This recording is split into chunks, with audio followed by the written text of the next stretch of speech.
முன்னாள் பிரதமர் ராஜீவ்காந்தி கொலை வழக்கிலிருந்து விடுவிக்கப்பட்ட பேரறிவாளனின் வழக்கறிஞர் பதிவை நிறுத்திவைக்க சென்னை உயர் நீதிமன்றம் மறுத்துவிட்டது. ராஜீவ்காந்தி கொலை வழக்கில் ஆயுள் தண்டனை கைதியாக 30 ஆண்டுகளுக்கு மேலாக சிறை தண்டனை அனுபவித்து வந்த பேரறிவாளன் உச்ச நீதிமன்றத்தால் விடுவிக்கப்பட்டார். இந்நிலையில் கடந்த ஏப்ரல் 24ஆம் தேதி அவர் தமிழ்நாடு மற்றும் புதுச்சேரி பார் கவுன்சிலில் வழக்கறிஞராக பதிவு செய்துள்ளார்.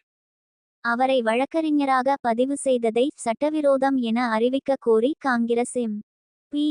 ஆர். சுதா வழக்கு தாக்கல் செய்துள்ளார். அந்த மனுவில் கருணை மனுவை பரிசீலிக்க தாமதமானதால் மட்டுமே பேரறிவாளன் விடுதலை செய்யப்பட்டுள்ளாரே தவிர குற்றவாளி என்ற தீர்ப்பு நீக்கப்படவில்லை என குறிப்பிடப்பட்டுள்ளது. தமிழ்நாடு மற்றும் புதுச்சேரி பார் கவுன்சிலுக்கு தேர்தல் நடத்தப்பட்டு ஏப்ரல் 4ஆம் தேதி வாக்கு எண்ணிக்கை துவங்கிய நிலையில் அவசரமாக ஏப்ரல் 24ஆம் தேதி பார் கவுன்சிலில் வழக்கறிஞர்கள் பதிவு நடத்தப்பட்டுள்ளது என தெரிவிக்கப்பட்டுள்ளது. பேரறிவாளன் திடீரென உணர்ச்சி வசப்பட்டு நடந்த குற்றத்தில் சம்பந்தப்பட்டவர் அல்ல. முன்னாள் பிரதமர் ராஜீவ் படுகொலை செய்யப்பட்ட வழக்கில் சம்பந்தப்பட்டவர் என்றும் இந்த கொலை வழக்கில் தொடர்புடைய விடுதலை புலிகள் அமைப்பு இன்றும் தடை செய்யப்பட்ட அமைப்பாகவே உள்ளது என்றும் மனுவில் தெரிவிக்கப்பட்டுள்ளது.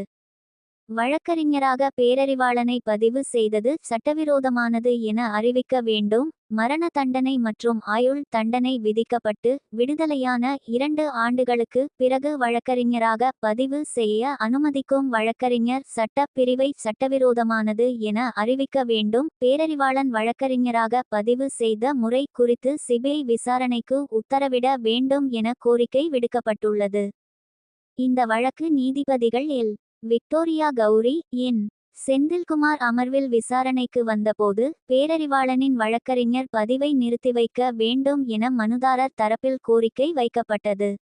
எதிர்மனுதாரர்களின் வாதத்தை கேட்காமல் எந்த இடைக்கால உத்தரவையும் பிறப்பிக்க முடியாது என பதிவை நிறுத்திவைக்க மறுத்த நீதிபதிகள் இந்திய பார் கவுன்சில், தமிழ்நாடு மற்றும் புதுச்சேரி பார் கவுன்சில் பதிலளிக்க உத்தரவிட்டு வழக்கின் விசாரணையை ஜூன் 9ஆம் தேதிக்கு தள்ளிவைத்தனர்.